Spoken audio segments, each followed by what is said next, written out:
It's late November. You're in your living room watching the MLB Network MVP announcements. Imagine your surprise if Mike Schmidt were to tell you that the voting was a tie and two people were splitting the league MVP. Now imagine that you keep watching for the AL announcement and then they bring on the players and you're a little confused. You're confused because the guy who had the American League in average, on base, slugging, OPS, OPS plus, WAR, and finished second in the league in home runs didn't even make the Zoom call as a finalist for the MVP award. Both these things happened in the same year. Welcome to 1979.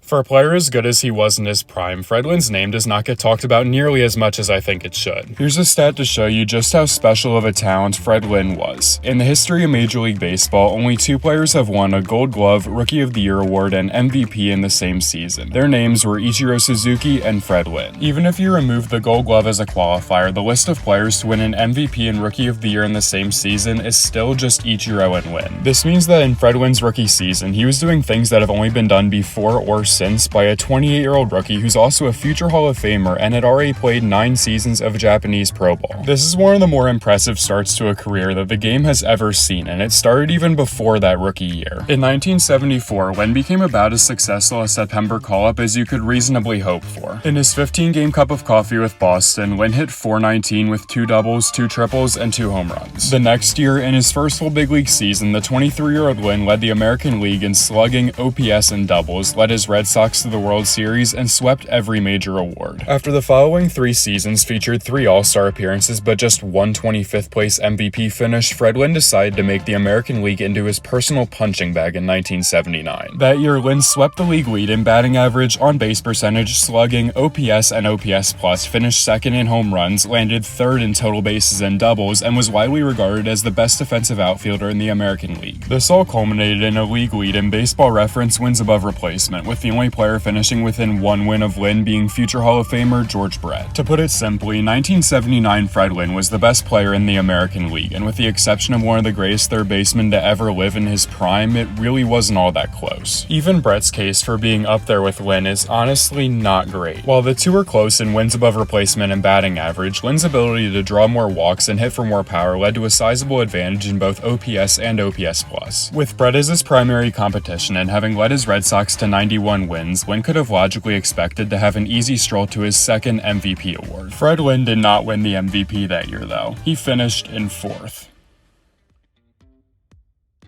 An outfielder for the California Angels, Don Baylor may have been best well known as a guy who crowded the plate and got hit by a lot of pitches. He once said that his first goal when he went up to the plate was to get a hit, and his second was to get hit. He succeeded enough at this goal to get hit by more pitches than anybody in the modern era not named Craig Biggio. Unfortunately for Baylor though, and the rest of this top 5's 0 combined MVP wins, the hit by pitch does not add very much to an MVP candidacy. With an understanding of this fact, let's take a look at how Baylor did with his other goal. The 1979 campaign served as a peak season for Don Baylor in nearly every statistical category. Designated as the MVP candidate from the AL West winning Angels, Baylor set a new career high in home runs with 36 and RBIs, of which he had a league-leading 139. That year also featured Baylor's lone trip to the All-Star game, and while he probably should have made the roster in a couple of other seasons, no other year came close to matching that year's level of production. This was undoubtedly the best year we saw of Don Baylor. The question is how it matched up with the rest of the field. I need to preface what I'm about to say by saying that Don Baylor had a great year in 1979 and was certainly deserving of some MVP recognition. I don't think it's exactly a hot take though to say that these league ranks are not exactly becoming of a landslide MVP winner. This is especially apparent when Baylor's ranks get put up next to that of Fred Lynn, who has notably less red to his name and significantly more green. If this vote happens today, Fred Lynn is probably your AL MVP running away. The crazy thing is, this wasn't even the strangest MVP selection of this awards cycle. At least in this case, they chose just one guy.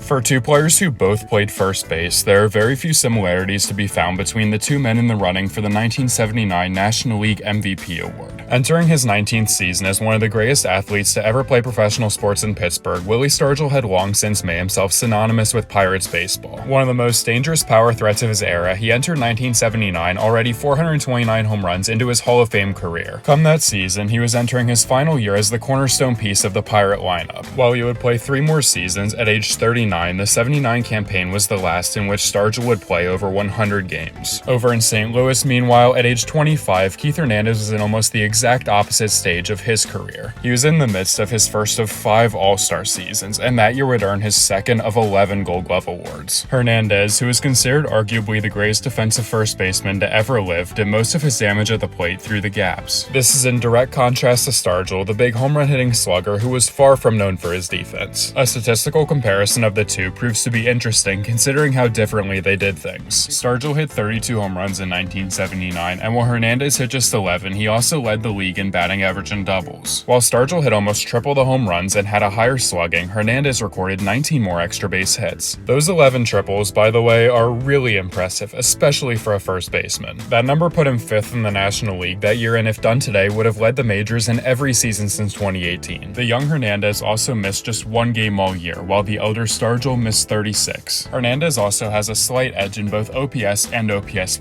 and while I know that wins above replacement is not an end-all be-all, these numbers are not even close. If this vote took place today, Stargell is unlikely to have found himself in much of a dead heat with Hernandez at all. This makes it a bit perplexing that it was Stargell who earned 10 first-place votes to Hernandez's 4. The Cardinal was not able to overtake the Pirate in the total vote either. In a strange twist though, Stargell was also unable to finish ahead of Hernandez, as for the only time in the history of the MLB's MVP award, there was a tie. This result, to me, is just befuddling. In a case that really should have probably been pretty cut and dry, how could this happen? To understand what happened here, and with the AL vote, let's talk about the MVP award. In the 21st century, the trophy mostly operates as an award for whoever put up the best all-around numbers in a given season, regardless of team record. This means that while there are cases like 2018 Mookie Betts and Christian Yelich who won the award as the best player on the team with the best record in their league, there are also cases like 2021 Shohei Ohtani and 2016 and 19 Mike Trout. Those players won MVPs as the best player in their league that year in spite of being on a team with a losing record. Aside from the Angels' front office's incompetence, what this shows is a fundamental change in what modern MVP voters care about. Over the 10 years from 1969 through 1978, only one player, 1977 Rod Carew, won an MVP from a team that failed to finish first or second in their division. Over that entire decade's time, the lowest win total for an MVP winner was 84.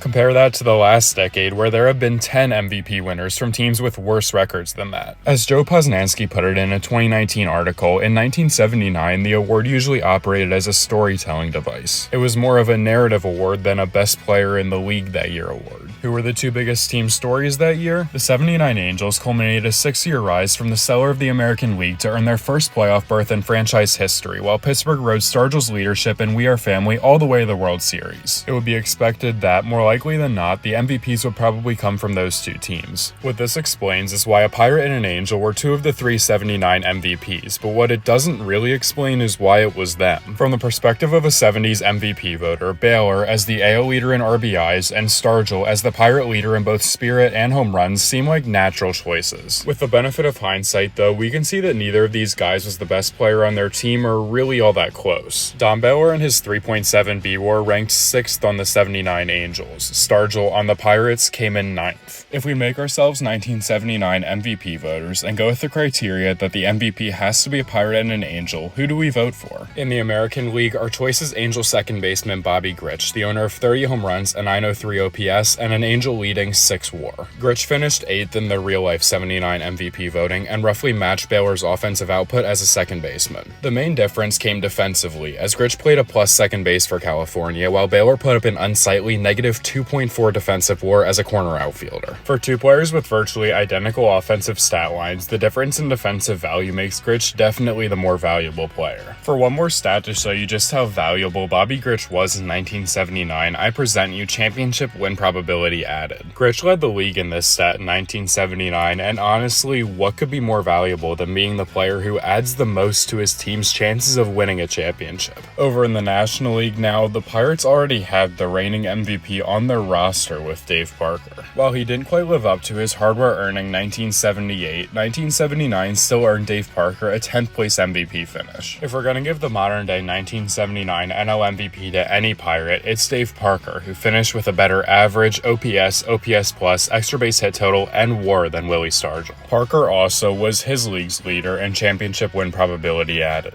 With the benefit of a modern view of statistics, the 1979 MVP decision looks bafflingly strange. While I have no doubt that Lynn, Hernandez, Grich, and Parker were all better baseball players than Baylor or Stargell in 1979, I also think that weird quirks like this are also part of what make baseball history so fun. Baylor and Stargell and what they led their teams to accomplish that year meant a lot to a lot of people, and there's a certain magic to that. We Are Family and the 1979 Pirates are still remembered by people to this day, and while Stargell may have not been the best player on that team, he was absolutely at the center of it all. So sure, we should always try to be as right as possible with our MVP selections. Choices like this, though, they can be fun too.